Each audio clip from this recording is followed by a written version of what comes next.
Friends, how are you all? It's me Jeevan and let's study our first chapter of the chemistry, that is periodic table. So you might know that who is the father of the periodic table?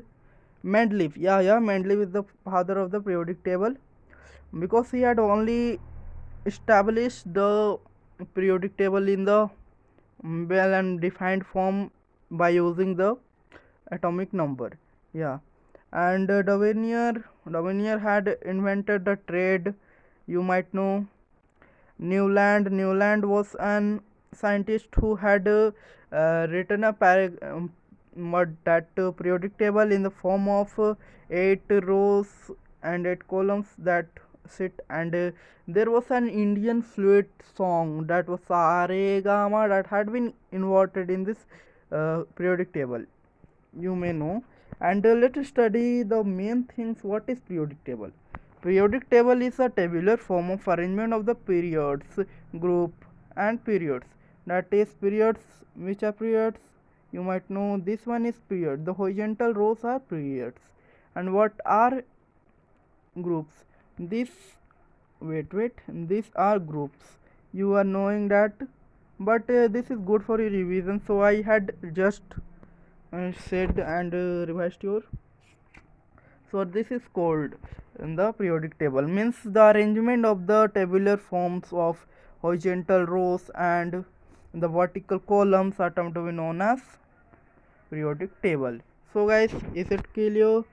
And next, what is that we have to know which group what we called. So first we see here. सो आप लोगों को पता होगा ये पहला group को हम लोग अल्केली मेटल बोलते हैं, है ना। यहाँ लिखा हुआ भी है गाइस, तो आप लोग देख लो यहाँ। अच्छा, लिखा हुआ नहीं है तो आप लोग इसको पता ही होगा, अल्केली बोलते हैं ना। और ये सेकेंड को हम लोग क्या बोलते हैं? Alkaline group, alkaline metal.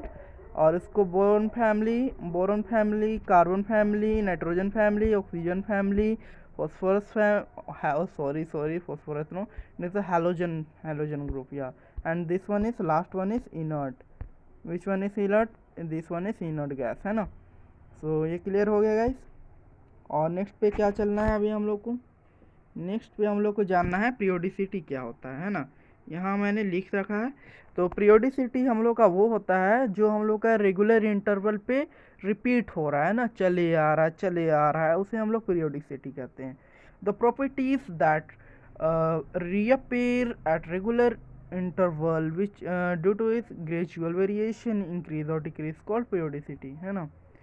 तो इसको हम लोग कैसे जानेंगे?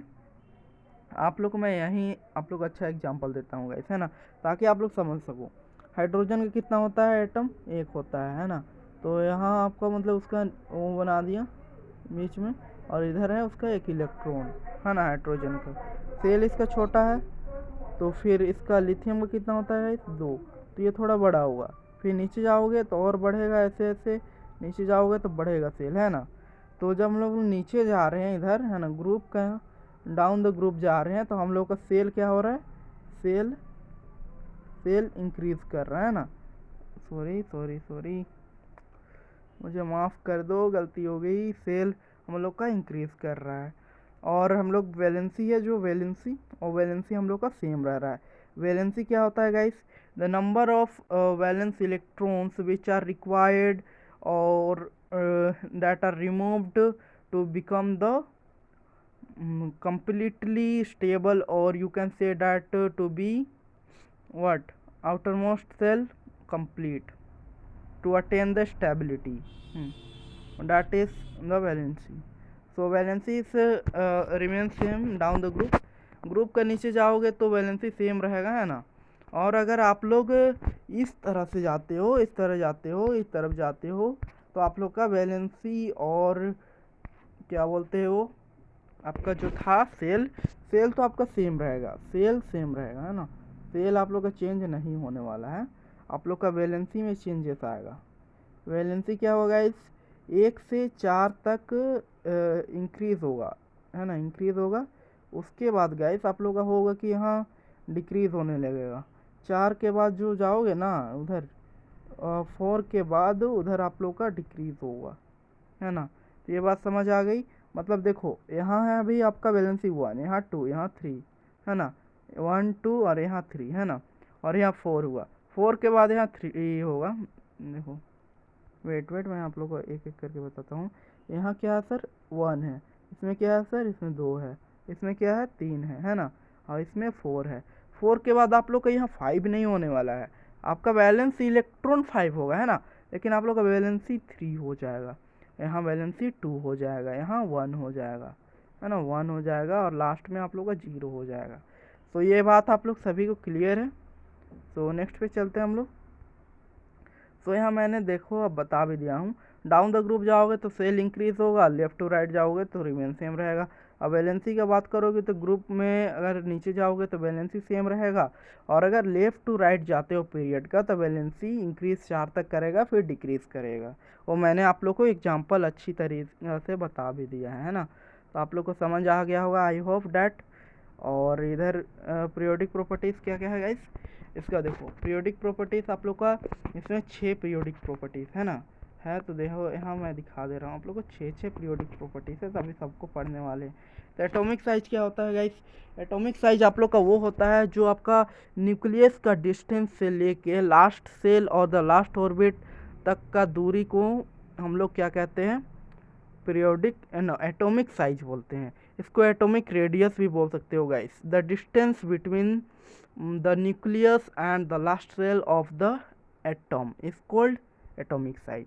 सभी को समझ आ रही है ना गाइस। और सेकेंड क्या है, मेटेलिक कैरेक्टर। मेटेलिक कैरेक्टर क्या होता है guys, the element which have tendency to lose electron to become stable is called metallic character. मतलब ऐसा एलिमेंट जो अपना इलेक्ट्रॉन्स को लूज करे और स्टेबल हो जाए, उसे मेटेलिक कैरेक्टर कहते हैं, और वो पॉजिटिव आयन फॉर्म करता है। समझ आ रहा है। मेटल्स आप लोग का, सारे मेटल्स मेटेलिक कैरेक्टर के ही होते हैं। मेटल्स बोले तो आप लोग के हो जाएंगे जो अल्कली मेटल्स हैं, अल्कलाइन हैं, और इधर आप लोग के जो ट्रांजिशन मेटल्स है ना, वो भी है आपके मेटल्स है। और नॉन मेटेलिक कैरेक्टर क्या होता है गाइस, जो एलिमेंट आप लोग का इलेक्ट्रॉन्स गेन करता है उसे हम लोग कहते हैं नॉन मेटेलिक कैरेक्टर उसके पास, और वो नेगेटिव आयन फॉर्म करता है। जैसे आप लोग का जो नॉन मेटल्स है, क्लोरीन हो गया, फ्लोरीन हो गया, सल्फर हो गया, ये सब आप लोग का नॉन मेटल, ये सब इलेक्ट्रॉन्स गेन करता है और स्टेबल हो जाता है ना। समझ तो आ रहा है गाइस आप लोग को।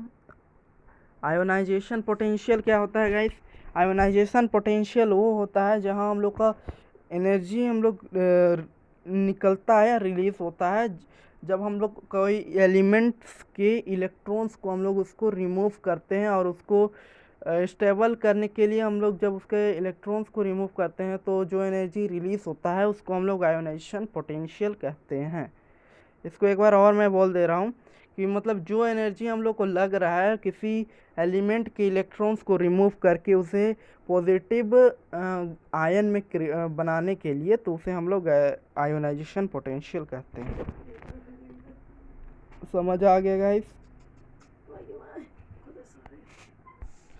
इलेक्ट्रॉन एफिनिटी क्या होता है गाइस, इलेक्ट्रॉन एफिनिटी होता है जहां आप लोग का अमाउंट ऑफ एनर्जी रिलीज होता है जब कोई भी गैसेस आइसोलेटेड, मतलब जो न्यूट्रल पे है आप लोग का कोई नॉन मेटल है, उसमें आप लोग को अगर एलिमेंट, वो एलिमेंट जो है ना वो गेन कर रहा है कोई इलेक्ट्रॉन को और वो नेगेटिवली चार्ज आयन बन रहा है, तो उसे हम लोग कहते हैं क्या, इलेक्ट्रो एफिनिटी।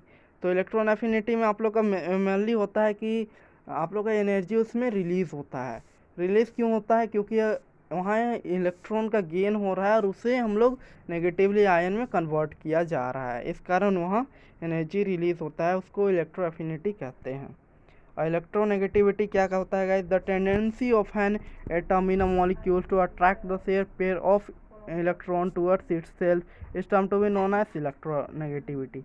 मतलब गाइस जो एक अट्रैक्शन करने का पावर जो होता है, क्षमता होता है, और शेयर पेयर ऑफ इलेक्ट्रॉन, जो शेयर किया गया है इलेक्ट्रॉन उसको अपनी ओर आकर्षित करने का जो पावर होता है, उसे हम लोग कहते हैं इलेक्ट्रोनेगेटिविटी। तो आई होप सबको समझ आ गया गाइस, है ना। और इधर हम लोग अभी और बढ़ते हैं, तो इधर वेरिएशन देखते हैं, वेरिएशन इन पीरियोडिक टेबल। तो यहाँ आप लोग को नंबर ऑफ वैलेंस सेल, आप लोग down the across the period जाओगे तो क्या होगा, इंक्रीज होगा। अक्रॉस द पीरियड आप लोग को ऐसे ऐसे जाना है,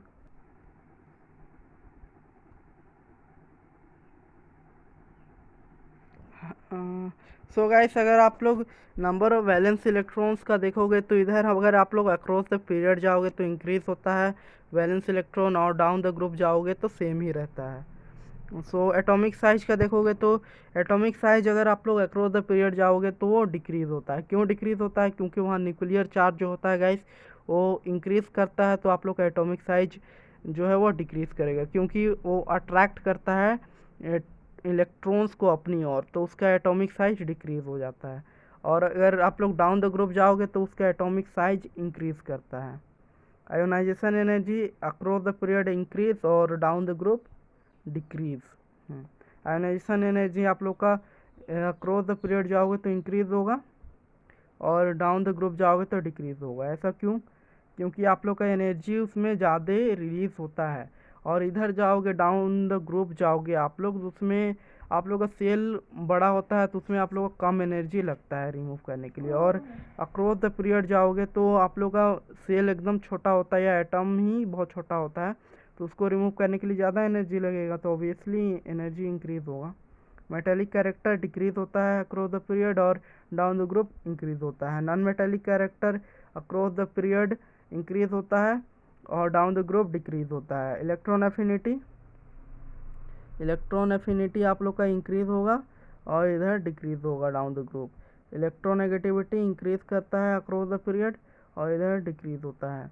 basic nature of the oxide decrease और इधर इंक्रीज, है ना। तो आप लोग को ये बात समझ आ रही है गाइस।